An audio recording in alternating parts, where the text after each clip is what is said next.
FM News Talk 97.1. On demand audio.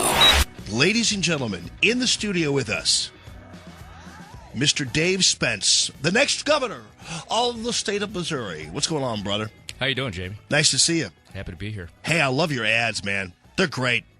Well, thanks. You know, we've really tried to hone the message and get the name out. Again, not from being from a political background, you have to get your name out there and say that this is who I am and this is what I'm about. And I think it's getting the initial message out there, and then we'll continue to fine-tune the message as we get closer to the election. Well, I know, and I say the next governor. We have Bill Randall's running, and we have him on the air, too, with us, and we get that it's not vetted yet. But in the end, when it comes to Jay Nixon, how do you confront this? You know, because Nixon has his ads out there, and he's saying, look, I'm the most conservative guy in the world. Look, I didn't do this. I did it all without raising taxes, all this kind of stuff. You see some holes there. Well, I'm surprised he didn't go with Al Gore and invented the internet on that as well, because it's been a constitutional amendment that you have to have a balanced budget. So he's Captain Obvious when he says that. And also he inherited the AAA credit rating. So he's really, really trying hard to be a Republican and move to the middle. And, you know, you can't change a leopard's spots. He's been a Democrat all his life, and and he's a liberal, and he's got personal injury attorneys in his pocket, and he's buying vetoes, and the record is cast. You can't change it. Yeah. Now, when it comes to your experience, I mean, we got a lot of really.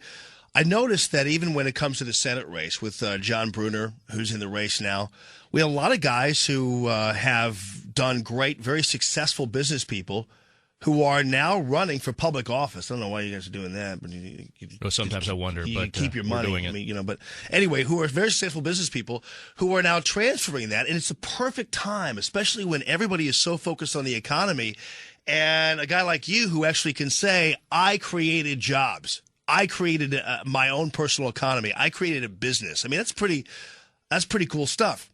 Yeah, it's a great message for where we are. When you look at the problems in Missouri right now, they're all revenue-based.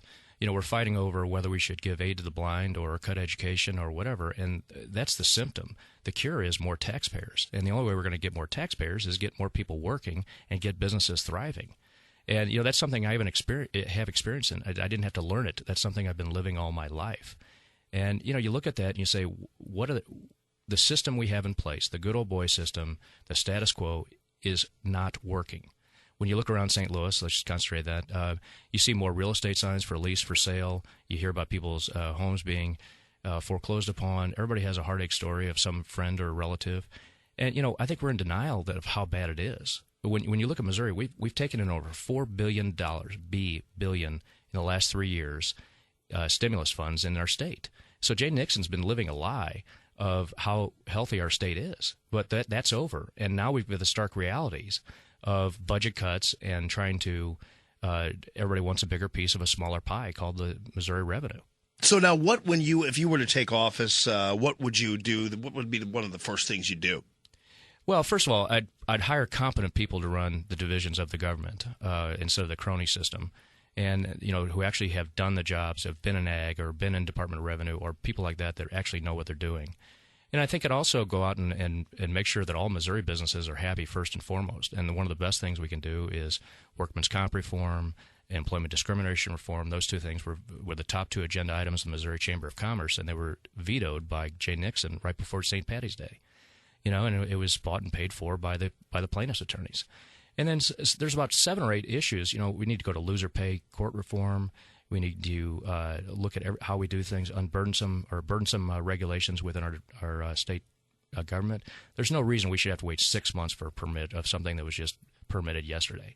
Let's get going. Let's have some customer service. Let's have a quick strike team on everything involved with job creation and moving our economy forward. Well, you rattled off a bunch of things there. We could take any one of those things you mentioned, including loser pay, for instance, which is something that really it just makes so much sense. It's so much common sense.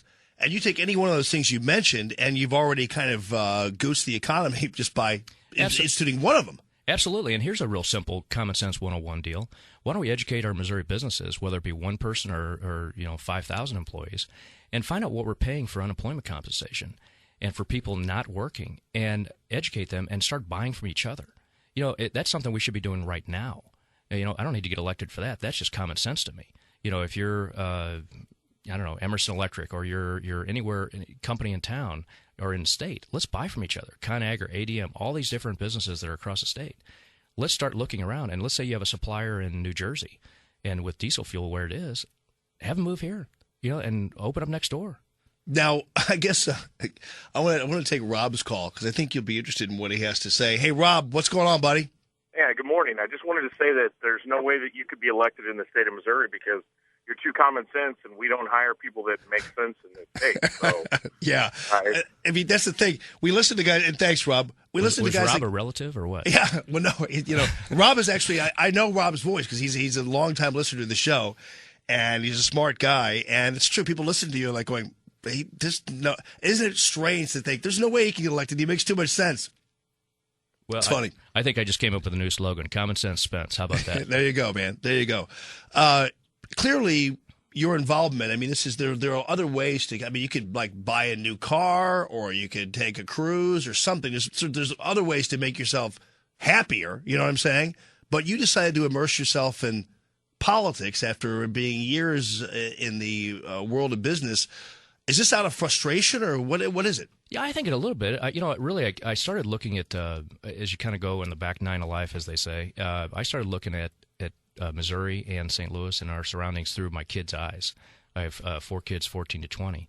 And, they're probably not coming back. We're losing opportunities, and it's not just my kids, it's everybody's kids and grandkids. And when you look around, we're just not thriving. And there's no magic potion out there for us to thrive. And so, to me, we are not even stuck in neutral. We're going in reverse. And unless we snap out of it and get common sense people in there who are starting to make decisions and good leaders versus just churning issues like we are right now, getting our schools fixed, getting our economy going, let's get pride back in Missouri. And, gosh, it's not a selfish thought to look through my kids' eyes, because I think we need to look through all of our kids' eyes. And to me, we're playing defense, and we've got to go on the offense. We've got states around us who are starting to recover, and we're just simply not. And when the numbers on labor statistics come out, they're not the truth. And you have to file a sunshine request to get the actual numbers where they shrunk the labor force to get to an employment number. Just tell the truth. We're adults. If it's 12%, tell us it's 12%. That's our bogey. That's what we need to work with.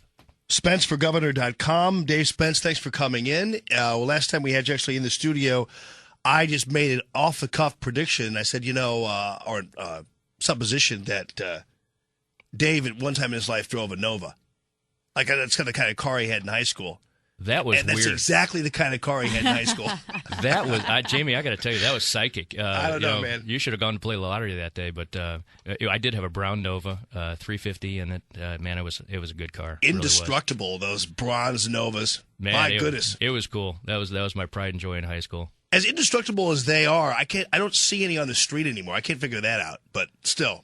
Well, they finally figured that Nova meant no-go in Spanish, and I think they quit making those. Yeah, because they made the new Novas, and they were like these pansy little cars. They weren't like the old Novas. So yeah, it was right up there with the Pacer. Yeah, exactly. All right, Dave Spence, good luck to you, buddy. Thank you very much. And you're welcome here anytime, as you know. And I don't know about you, but I'm in a downer for the last 2 days when the Cardinals lose in the ninth inning. Come on. It affects my psyche. I know. The Cubs? Oh, man. Honestly. All right, buddy.